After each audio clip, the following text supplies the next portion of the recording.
வணக்கம் நண்பா, welcome to electrical engineering tech Tamil. நம்முடைய சேனலில் எலக்ட்ரிக்கல் சம்மந்தமான பேசிக்கான வீடியோஸை நம்ம பார்த்துட்ருக்குறோம். இன்றைக்கி நம்ம அதில் என்ன பார்க்க போகிறோம்னா ஹிஸ்ட்ரி ஆஃப் எலக்ட்ரிசிட்டி.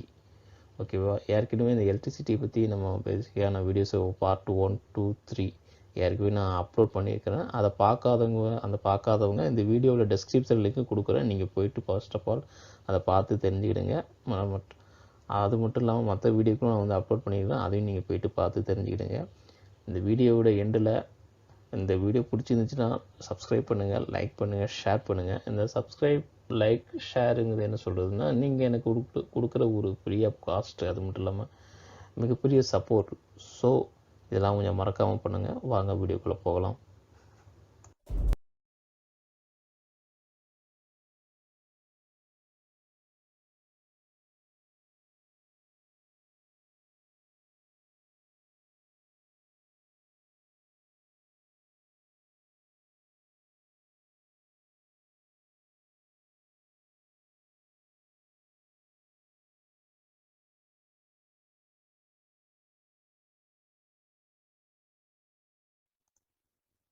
இன்றைக்கி நம்ம ஹிஸ்ட்ரி ஆஃப் எலக்ட்ரிசிட்டியில் யாரை பற்றி நம்ம பார்க்க போகிறோம்னா சார்லஸ் அகஸ்டின் டி கூலும், அப்புறம் பார்த்திங்கன்னா அலெக்சாண்ட்ரோ வோல்டோ. இவங்க 2 பேரும் என்ன பண்ணாங்க, என்ன கண்டுபிடிச்சாங்க, அதை பற்றி வீடியோ தான் நம்ம பார்க்க போகிறோம்.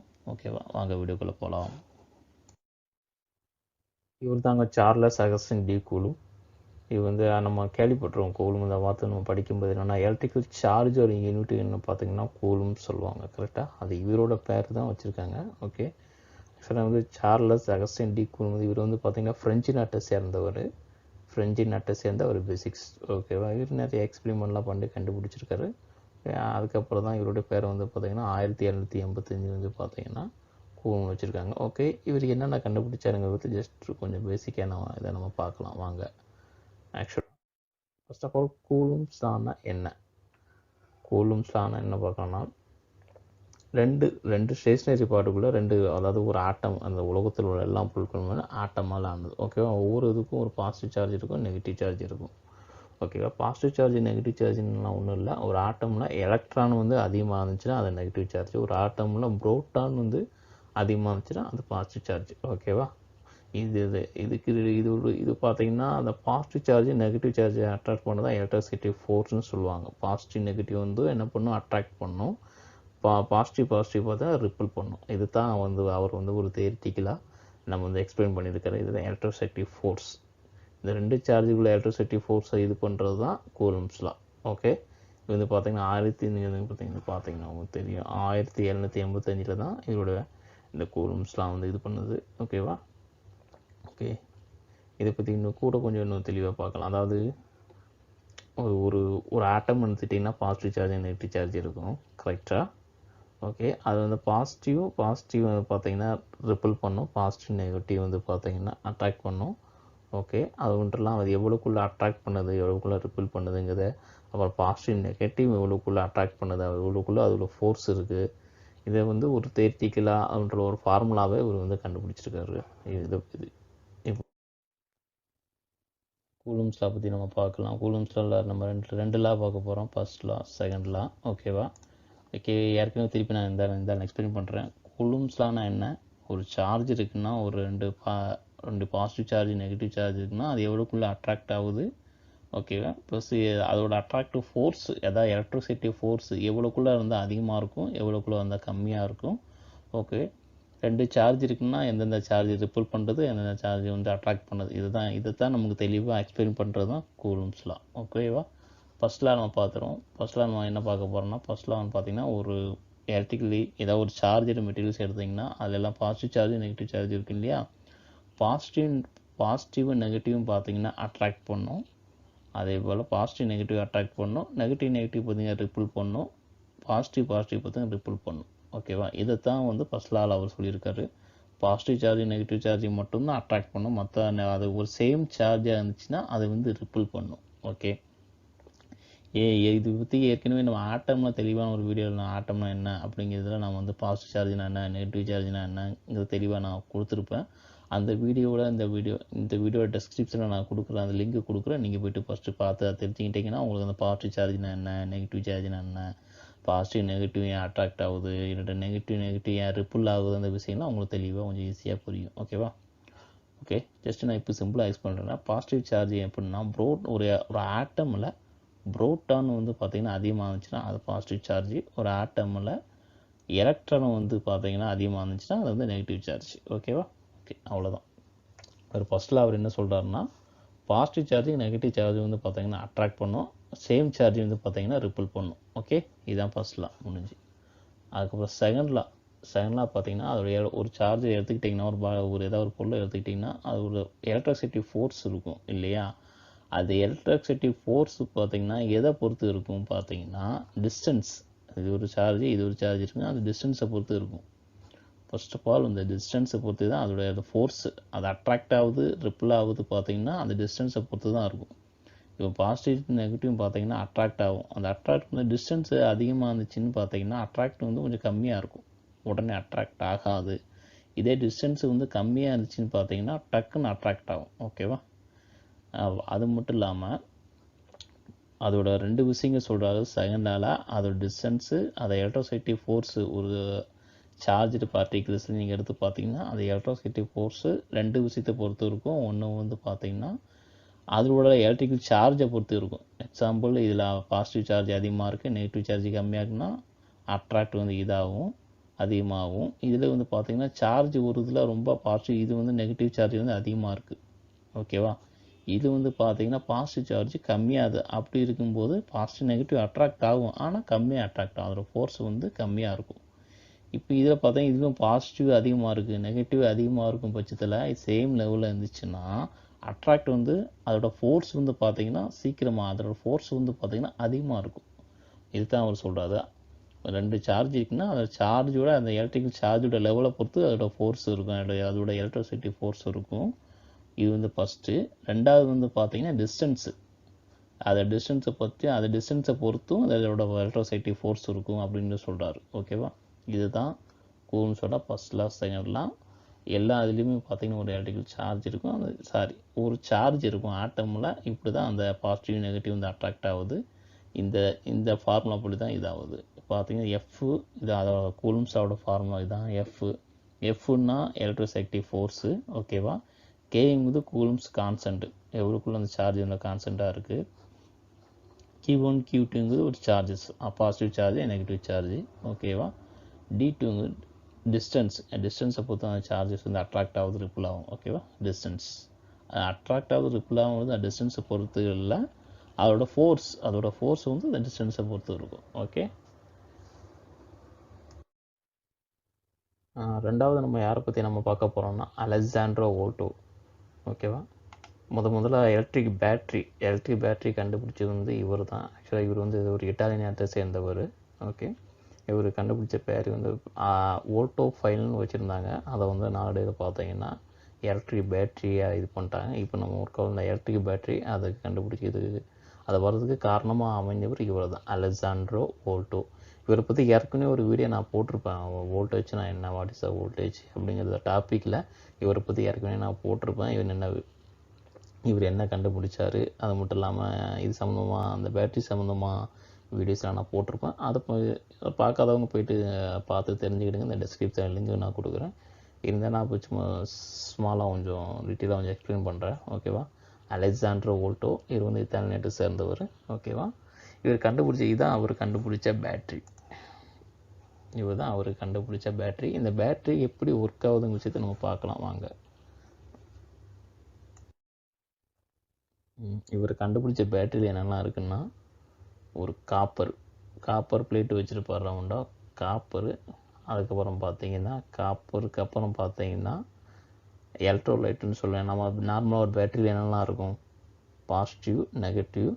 ஓகேவா? சென்ட்ரல் என்ன பண்ணியிருப்போம், அதில் கெமிக்கல் சொல்யூஷன் இருக்கும், அது எலக்ட்ரோலைட்டுன்னு சொல்லுவோம் இல்லையா? அதைத்தான் இவர் கெமிக்கல் சொல்யூஷன் எதுவும் இல்லை, ஆனால் பட் கெமிக்கல் இருக்குது. எப்படின்னா காப்பர் பிளேட் வச்சுருப்பார், காப்பரு சென்ட்ரலில் இருக்குது பார்த்திங்கன்னா அந்த ப்ளூ கலர், அதான் எலக்ட்ரோலைட்டு.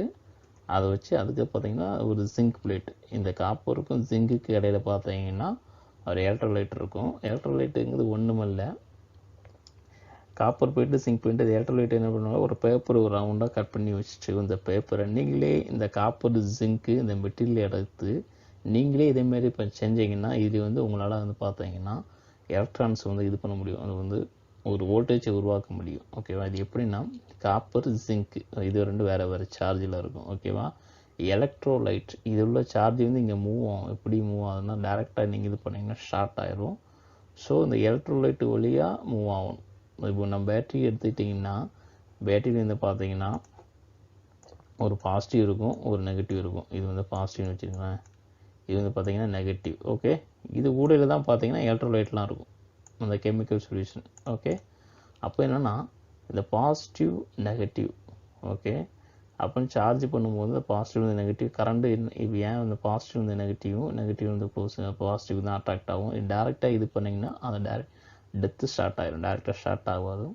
அதனால் நம்ம அப்படி பண்ணக்கூடாது. இப்போ ஒரு பேட்டரி எதுனா பாசிட்டிவ் நெகட்டிவ் இருக்குது, சென்டரில் எலக்ட்ரோலைட் இருக்குது. பேட்டரியை சார்ஜ் பண்ணும்போது சார்ஜ் டிஸ்சார்ஜ் ஆகும் போது என்னென்னா சார்ஜ் வந்து லோடு எடுக்கு பேட்டரி வந்து இன்கேஸ் வந்து பேட்டரியிலேருந்து நீங்கள் லோடு கொடுக்குறீங்க அப்படிங்கிற பட்சத்தில் எலக்ட்ரான் எப்பவுமே ஒரு க்ளோஸ்டு சர்க்யூட் வழியாக தான் மூவ் ஆகும். பாசிட்டிவ் நெகட்டிவ் இருக்குன்னா இப்படி தான் மூவ் ஆகும். எலக்ட்ரான் க்ளோஸ்டு சர்க்யூட் வழியாக தான் மூவ் ஆகும். ஓப்பன் சர்க்யூட்டில் எலக்ட்ரான்ஸ் மூவ் ஆகாது, கரண்ட்டு இருக்காது. ஸோ இந்த பாசிட்டிவ் நெகட்டிவ் இது வந்து இங்கேருந்து மூவ் ஆகணும். அது எது வழியாக மூவ் ஆகுதுன்னு பார்த்தீங்கன்னா இந்த எலக்ட்ரோலைட்டு வழியாக தான் மூவ் ஆகுது. அதுக்காண்டி தான் நம்ம பேட்டரி என்ன யூஸ் பண்ணுறோம், எலக்ட்ரோலைட் யூஸ் பண்ணுறோம். ஓகேவா? அதை டேரெக்டாக ஷார்ட் பண்ணால் ஷார்ட் ஆயிரும். ஆனால் இது பாசிட்டிவ் ராடு நெகட்டிவ் ராடு சென்டருக்கு தான் எலக்ட்ரோலைட்டு. நம்ம பேட்டரி சார்ஜ் பண்ணும்போது லைக் லோடோடு கொடுக்கும்போது அப்படின்னா எலக்ட்ரான்ஸ் வந்து இப்படி தான் நடக்குது, எலக்ட்ரான்ஸ் மூவ்மெண்ட் இப்படி தான் நடக்குது. எப்பவுமே எலக்ட்ரான் வந்து மூவ்மெண்ட் ஒரு க்ளோஸ்டு சர்க்யூட்டில் தான் இருக்கும், ஓப்பன் சர்க்யூட்டில் இருக்காது. ஸோ நம்ம சர்க்யூட் க்ளோஸ் பண்ணுறதுக்காண்டி தான் நம்ம சென்டரில் எலக்ட்ரோலைட் யூஸ் பண்ணி இது பண்ணுறோம். ஓகே, அதே மாதிரி தான் இவர் அந்த காலத்தில் என்ன பண்ணியிருக்காரு, காப்பர் ஜிங்க்கு இந்த இது ஒரு காப்பர் காயின் எடுத்துக்கிடுங்க, ஜிங்க் காயின் எதாவது ஒன்று எடுத்துக்கிடுங்க. ஓகே, அது காயினாக இருக்கலாம், எந்த ஷேப்லாம் நீங்கள் எடுத்துக்கிடுங்க, பிளேட்டாக இருக்கலாம். இது காப்பர் பிளேட்டு, ஜிங்க் பிளேட்டு, இது சென்டருக்கு பார்த்தீங்கன்னா எலக்ட்ரோலைட். ஓகேவா? இது வந்து ஒரு ஜஸ்ட் ஒவ்வொரு எலிமெண்ட் இதேமாரி நிறைய செட்டு போட்டிருக்காரு. ஓகே, அப்போது இப்படியே நீங்கள் வச்சுட்டு இதுலேருந்து நீங்கள் ஒயர் எடுப்பீங்க, இது பாசிட்டிவ் ஒயரு, நெகட்டிவ் ஒயர்னு எடுப்பீங்க. இதில் எதாவது நீங்கள் லோடு கொடுத்தீங்க அப்படின்னா லோடு அந்த என்ன வேணால் இருக்கலாம், எதாவது லோடு கொடுத்தீங்கன்னா ஒரு பல்போ எதாவது லோடு கொடுத்தீங்கன்னா இதில் வந்து பல்ப் வந்து இன்கேஸ் பல்பு கொடுக்குறீங்க, இதில் வந்து பல்ப் வந்து எரியும். ஓகே, இதுதான் அவர் கண்டுபிடிச்ச பேட்டரி வோல்டாக் ஃபைல்பாங்க. அது வந்து நாளையில் பேட்டரியை மாற்றிட்டாங்க. இவர் தான் அலெக்சாண்டர் வோல்டோ கண்டுபிடிச்ச முதல் எலக்ட்ரிக் பேட்டரி. அது இப்படி தான் ஒர்க் ஆகுது. ஸோ நீங்கள் நினைக்கலாம் எதுக்கு இந்த சால்ட்டு யூஸ் பண்ணுறாங்க அப்படின்னு பார்த்தீங்கன்னா அது ஒரு கெமிக்கல் சொல்யூஷன். சால்ட்டு ஏன் யூஸ் பண்ணுறாங்க, இது வந்து சால்ட்லேருந்து எப்படி எலக்ட்ரான்ஸ் மூவ் ஆகும்னா ஆக்சுவலாக அந்த சால்ட்டு அதாவது இப்போ நம்ம நல்ல தண்ணி இருக்குது, உப்பு தண்ணி இருக்குது. ஓகேவா? நல்ல தண்ணியில் வந்து பார்த்தீங்கன்னு வச்சுருங்க, இன்கேஸ் தண்ணியும் வாட்டரும் பார்த்தீங்கன்னா ஒரு கண்டக்டர் தான், கரண்ட்டை கண்டக்ட் பண்ணும். ஓகேவா? அதில் வந்து பார்த்தீங்கன்னா அந்த ஆட்டம்ஸ் வந்து இந்த எலக்ட்ரான்ஸ் வந்து பார்த்தீங்கன்னா என்னென்னா ஃப்ரீ எலக்ட்ரான்ஸ் வந்து நல்ல தண்ணியில் கம்மியாக இருக்கும். ஃப்ரீ எலக்ட்ரான்ஸ் இருந்தால் தான் எலக்ட்ரான்ஸ் வந்து மூவ் ஆகும். நல்ல தண்ணியில் இருக்கும், பட்டு கம்மியாக இருக்கனால அது வாட்டர் கண்டக்ட் பண்ணும். இதே ஒரு சால்ட்டு வாட்டர் எடுத்துக்கிட்டிங்கன்னா அதில் ஃப்ரீ எலக்ட்ரான்ஸ் அதிகமாக இருக்கும். அது மட்டும் இல்லாமல் நிறைய ஆட்டம் இருக்கும், பாசிட்டிவ் சார்ஜ் நெகட்டிவ் சார்ஜ் இருக்கும், நிறைய ஆட்டம் இருக்கும், ஃப்ரீ எலக்ட்ரான்ஸ் அதிகமாக இருக்கும். அப்படிங்கும்போது நல்ல தண்ணியோட அந்த நல்ல தண்ணியோட உப்பு தண்ணி தான் பார்த்தீங்கன்னா கரண்ட் அதிகமாக கண்டக்ட் பண்ணும், எலக்ட்ரான்ஸ் வந்து அதிகமாக உங்களுக்கு வந்து ஃப்ளோ ஆகும். அதான் பார்த்தீங்கன்னா எப்பவுமே நல்ல தண்ணியோட உப்பு தண்ணியை வந்து பார்த்தீங்கன்னா ஷாக் அடிச்சுன்னு வச்சிங்கன்னா நமக்கு வந்து அதிகமாக என்ன சொல்கிறது, எலக்ட்ரான்ஸ் ஃப்ளோ வந்து அதில் அதிகமாக இருக்கும். இதனால் நமக்கு ஹெவியாக ஷாக் அடிக்கும், டக்கு நம்ம இறக்குறதுக்கான சான்சஸ் வந்து அதிகம். நல்ல தண்ணியை கம்பேர் பண்ணும்போது அந்த உப்பு தண்ணினா அவ்வளோக்குள்ளே வந்து பார்த்தீங்கன்னா எலக்ட்ரான்ஸ் வந்து ஃப்ரீ எலக்ட்ரான்ஸ் இருக்கும். ஃப்ரீ எலக்ட்ரான்ஸ்லாம் எலக்ட்ரான்ஸ் அதிகமாக மூவ் ஆகும். ஓகேவா? அதனால தான் பார்த்தீங்கன்னா நம்ம எப்பவுமே salt water or salt water மட்டும் இல்லை, வேறு ஏதாவது அதாவது தூசி நல்ல தண்ணி கெட்ட தண்ணி இருக்கும்போது தூசி கலந்த தண்ணி மாசு கலந்த தண்ணியில் போடும்போது நம்ம வந்து ரொம்ப கவனமாக இருக்கணும். இன்கேஸ் நீங்கள் எலக்ட்ரிக்கல் ஏதாவது ஒர்க் பண்ணுறீங்க, அந்த டைமில் வாட்டர் இடத்துல ஏதாவது ஒர்க் பண்ணுறீங்கன்னு தெரியும், ரொம்ப கவனமாக ஒர்க் பண்ணுறோம், ரொம்ப கவனமாக ஒர்க் பண்ணணும். இன்கேஸ் ஏதாவது ஷார்ட் ஆகிடுச்சுன்னா அது வந்து நம்ம தப்பிக்கிறதுக்கு ரொம்ப கஷ்டம். ஸோ அதனால தான் அவர் என்ன பண்ணியிருக்காருன்னா அந்த சால்ட்டு யூஸ் பண்ணியிருக்கிறார். அவருக்கு தெரியாது, பட் அவர் யூஸ் பண்ணியிருக்காரு, சால்ட்டு யூஸ் பண்ணியிருக்காரு. சால்ட்டை என்ன பண்ணியிருப்பாருன்னா அவர் என்ன பண்ணாருன்னா அதில் ஃபஸ்ட்டு ஒரு ரவுண்டாக அந்த ரவுண்ட் ஷேப்பில் என்ன பண்ணியிருக்காரு, கட் பண்ணியிருக்காரு. ரவுண்ட் ஷேப் ஏதாவது ஒரு ஷேப்பில் கட் பண்ணி அதை வந்து பண்ணிக்கலாம். உப்பு தண்ணியை வச்சு ஒரு பாத்திரத்தில் ஊற வச்சுருக்காரு. பாத்திரத்தில் ஊற வச்சு அந்த பேப்பர் எடுத்து அதுக்கப்புறம் அந்த காப்பருக்கும் ஜிங்குக்கும் இடையில வந்து பண்ணிங்கன்னா கனெக்ட் பண்ணியிருக்காரு. ஓகேவா? இப்படி கனெக்ட் பண்ணிங்கன்னா இது ஒரு பேட்ரி, அவ்வளோதான். இதுலேருந்து நீங்கள் லோடு எடுத்துக்கலாம். ஓகேவா? நீங்கள் கூட வீட்டில் கூட செஞ்சு பார்க்கலாம். காப்பர் ஜிங்க்கு சென்டரில் வந்து பார்த்தீங்கன்னா சால்ட்டு, ஒரு சால்ட்டு வாட்டரில் ஒரு பேப்பரை ஊற போட்டு, ஒரு திக்னஸான ஒரு பேப்பரு அதை ஊற போட்டு இது 2 கடை நீங்கள் வச்சிங்கன்னா இப்படியே இதேமாதிரி செட்டப் பண்ணிங்கன்னா இது ஒரு பேட்ரி. இது வந்து எலக்ட்ரிசிட்டி வந்து ப்ரொடியூஸ் ஆகும். நம்ம அலெக்சாண்டர் வோல்ட்டோ கண்டுபிடிச்சது வந்து பார்த்தீங்கன்னா இதான். ஓகே, இந்த வீடியோ உங்களுக்கு பிடிச்சிருக்குன்னு நம்புகிறேன். இந்த வீடியோ பிடிச்சிருந்துச்சுன்னா லைக் பண்ணுங்கள், ஷேர் பண்ணுங்கள், சப்ஸ்கிரைப் பண்ணுங்கள். தேங்க்ஸ் ஃபார் வாட்சிங்.